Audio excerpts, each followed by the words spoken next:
200석을 만들려면 야권 전체가 조금 큰 틀에서 반윤 전선을 좀 형성을 해야 되는데 그 분위기가 만들어지고 있다고 좀 느끼십니까? 지역 현장을 돌아보면 어떠세요? 그러니까 그 지역 현장 그러니까 뭐랄까요? 이대로 가서는 안 된다라고 생각하는 문제의식을 가진 분들은 정말 많으신 것 같습니다. 네. 정말 많으신 것 같은데. 네. 근데 이제 이게 또 사람의 머리가 복잡해지기 시작하면 또 어떻게 될지는 모르죠. 근데 제가 이제까지 네. 만난 분들은 두려워하시는 것 같아요. 경제 사실이 너무 경제가 너무 일단 안 좋고 네. 여러 가지 삶의 현실이 너무 안 좋고 그래서 이대로 갈 수 없고 네. 만약에 우리가 이 반 정도도 지켜내지 못한다면 그 이후에 이 부자들만을 위한 세상이 되는 것이 아닐까라는 것에 대한 두려움, 네. 그거는 정말 본질적인 것 같습니다. 네. 그러니까 뭐 지역을 다녀보시면 이제 그런 얘기를 너무 많이 하시죠. 드시고 네, 또 너무 많이 민생 살기 어렵다. 네, 네, 네. 저도 어제 현장 취재 나갔었는데 진짜 먹고 살기 힘들다는 네, 말씀을 네. 도처에서 하시더라고요. 의원님 지금 그 용인 갑구 예비 네. 후보이고 네, 네. 경선을 좀 하셔야 되는데 뭐 지금 상황은 좀 어떻습니까? 뭐 경선 상황이기 때문에 제가 네, 뭐 구체적으로 네, 말씀을 네. 좀 나눌 수는 없을 것 같고 지금 이 동네는 좀 어떤 상황이에요?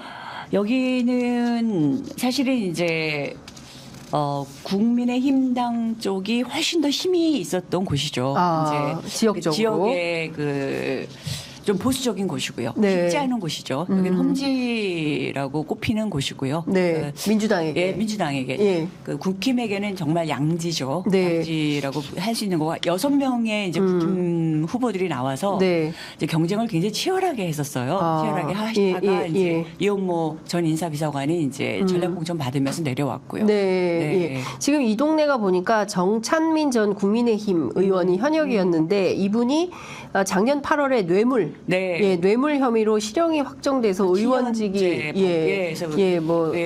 상실되고 이제 네. 지금 감옥에 가 계시고 예. 또 그 국회의원이 감옥에 가 그 전에 이제 이우연 국회의원님도 예. 감옥에 가셔서 최근에 나오셨어요. 그래서 이 동네 왜 이렇게 뇌물 사건이 많습니까? 그러니까 왜냐하면은 이 개발이 굉장히 많은 곳이잖아요, 용인이. 갑자기 큰 곳이잖아요. 지금 네네. 특별도시. 신도시. 예, 네. 옛날에 몇만 군이었다가 예. 갑자기 지금 특별도시가 된 곳이잖아요. 막 천지가 개벽한 개벽한 동네구나.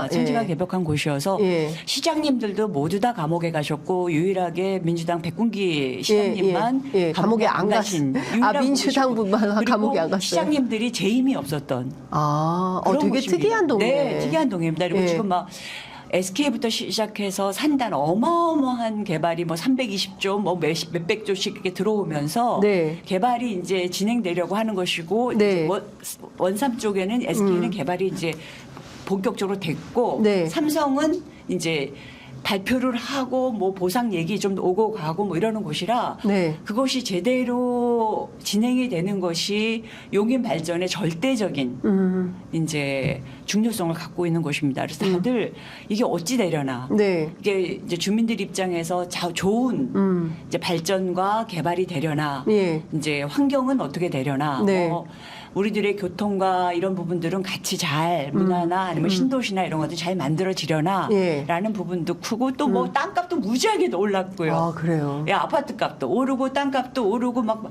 이렇게 들썩들썩하고 있는 곳입니다. 그래서 예. 여기가 정말 잘 깨끗하게 정확하게 그리고 좋은 선택을 해나가야 된다는 것에 대한 네.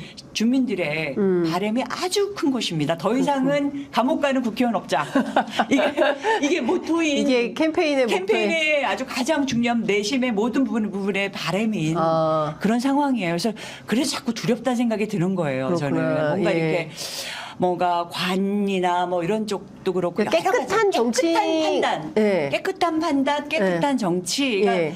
절실하게 요구되는 곳이라서요. 예, 공정하고 깨끗하고 예. 뭐 뇌물 받고 감옥 가고 뭐 이런 일이 없어야 되는 더 이상 감옥 가는 정치인 없게 하자. 그러니까 국회의원 없게 하자. 약간의 이 욕심도 여기에는 좀 들어오지 않았으면 좋겠다라는 절실함 네. 뭐 이런 어떤 바람이 있습니다. 그래서 제가 네. 아까 말하는데 조금 이렇게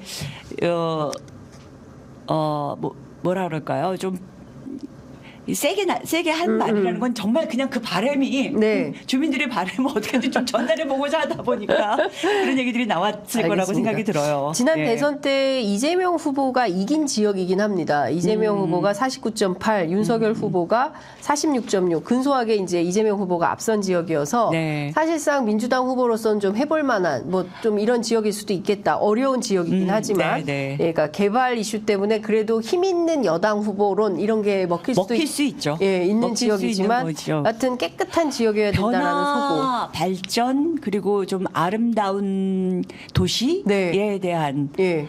그 바람이 아주 크고 예. 그래서 아마 이재명 후보에 대한 그 기대가 있었지 않았을까 싶습니다. 그리고 이제 그때는 정찬민 후보가 그때 감옥에 가 계셨어요. 네. 그러니까 활동하기가 좀 힘들었던 그런 제약도 네. 좀 있었고요. 예.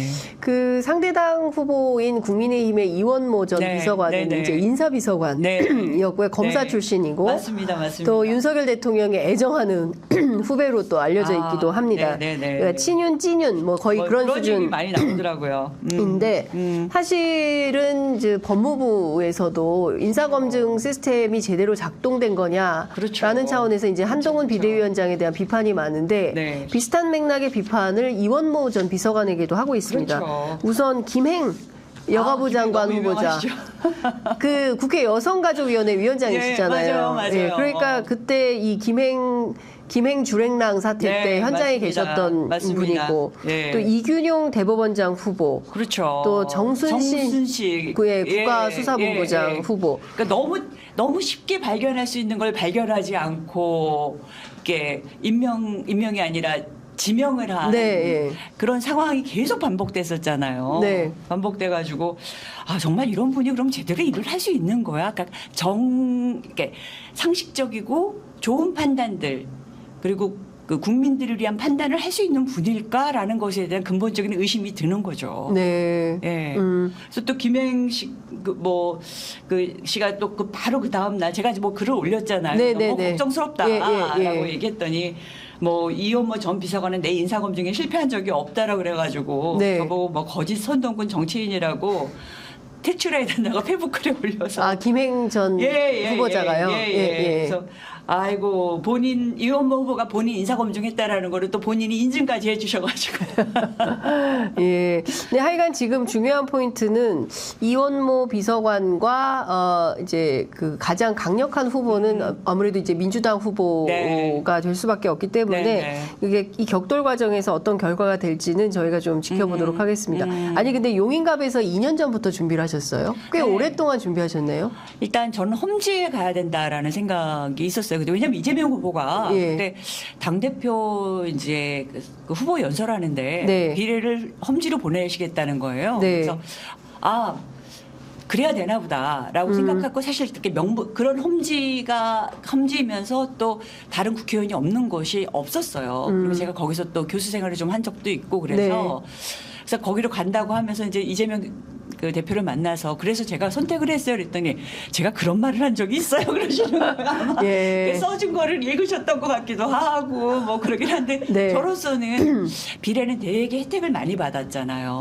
그래서 비례라는 혜택. 네, 그래서 영역을 확대하는 그러니까 우리의 그 민주당의 영역을 확대하는 한 자리라도 더 얻어서 이번에 절실한 총선 결과를 만들어내는데 그래도 내가 일조해야 된다라는 그 명분 앞에서 이제 선택한 겁니다. 그러니까 대개의 경우에는 이른바 이제 자객공천이라고 해서 민주당 현역이 있는데 이제 그 친명의 그 간판을 걸고 이제 가는 지역들이 많은데 일찌감치 그 민주당 현역이 없고 그리고 국민의힘 현역이 있으면서 좀 험지라고 알려진 곳에 가서 개척하는 마음으로 이제 갔다 이런 말씀을 좀 주셨습니다. 사실 전반적으로 보면 최근에 민주당에 대한 그 여론조사 지지율이 좀 하락하면서 많은 분들이 아니 이길 수 있는 선거를 다 이긴 선거를 왜 공천을 이렇게 파동을 일으켜가지고 지지 어렵게 만드느냐 이 좀 이해할 수 없다라는 반응이 있는데 당내에서도 좀 그런 평가가 있습니까? 걱정은 있죠. 아무래도 지지율에는 우리는 다 민감할 수밖에 없으니까요. 그리고 이제 총선이 많이 남지는 않았으니까 이 국민들의 공감을 더 많이 얻을 수 있는 그 공천으로 갔으면 하는 바람들이 다 있죠. 근데 네. 또 결과적으로 보면 저쪽하고 우리 쪽하고 오선들 이렇게 비교를 보면 네. 우리 쪽은 거의 오선들이 다 탈락하셨더라고요. 거의 남았는데 저쪽은 또 한 명 말고는 김영선 의원 하나죠. 그래서 네. 그러니까 나중에 보면 또 결과에 대해서는 또 좀 인정해 주시지 않으실까라는 바람을 가지고 있죠. 네, 그러니까 지금 뭐 공천에 상당히 뭐 파열음이 있긴 하지만 네. 뭐 선대위가 출범하고 이러면 극복해서 네. 선거 승리를 위해서 그리고 해야 된다. 아까 우리가 초반에도 얘기를 했었지만 민주당에 대한 자세 그리고 우리가 이런 기회를 한 번이라도 얻었던 것이 무슨 의미인가에 대해서 네. 다시 생각해 주셨으면 좋겠다라는 바람이 있습니다. 네, 그 사실 민주당 입장에서는 사실 이번 선거가 명운이 걸린 선거지 않습니까? 당의 명운이 아니라 그냥 국민의 명운이 달린 선거 아닌가요? 저희 정말 이번에 구정대 돌아다니면서 네. 가슴이 아파서 미치는 줄 알았어요. 이게 또. 어떤 얘기를 들으셨는데요? 너무 힘드셔요. 뭐 어떤 분은 정말 이렇게 모든 게 건설업 이쪽은 네. 돈 되고 뭐 이러면서 모든 게 동결이 돼서 오늘 예. 살 쌀이 없다. 네? 그, 쌀이 없다? 그 정도 얘기까지 나오는 걸 지경이에요? 예, 그 지경인 분들 얘기까지 들으면서 막 가슴이 철렁철렁한 거예요. 뭐 물가 뭐 비싼 건 뭐 말할 것도 없고. 예. 어떡하지? 막 죄송스러워서 어떻게 할 수가 없는 거예요. 이거 많은 부분에 정치가 잘못돼서 이렇게까지 가는 건데. 네. 어머 너무 죄송스러워서 예. 이거는 정말 국민들에 대한 저희 책임이라는 생각밖에 사실은 안 들어요. 예. 네. 아, 오늘 저녁 먹을 쌀이 없다는 얘기까지 나왔어요. 저는 그 얘기까지 들으면서 아이고 이건 뭐지? 야, 진짜 너무 2024년에 심각하네요. 예. 우리가 못 겪을 일을 너무 많이 겪는 것 같고. 아니 OECD 경제대국 11대 그러니까요. 경제대국에서 물론 뭐 윤석열 예, 정부에 떨어지긴 예, 했습니다만 예, 그래도 예. 부자 나라인 한국에서 예, 뭐 김건희 사건, 김건희 여사 사건 뭐 이거 가지고 싸울 일이 아닌 싸우는 지경이 현실도 됐습니다. 지경까지도 있고 뭐 이거는 예. 사실은 저희가 나라를 나라답게라는 걸로 이제 그때 문재인 대통령 나오셨지만 네. 지금은 그곳에 100배 이상의 현실이 벌어지고 있지 않는가라는 생각이 듭니다. 네.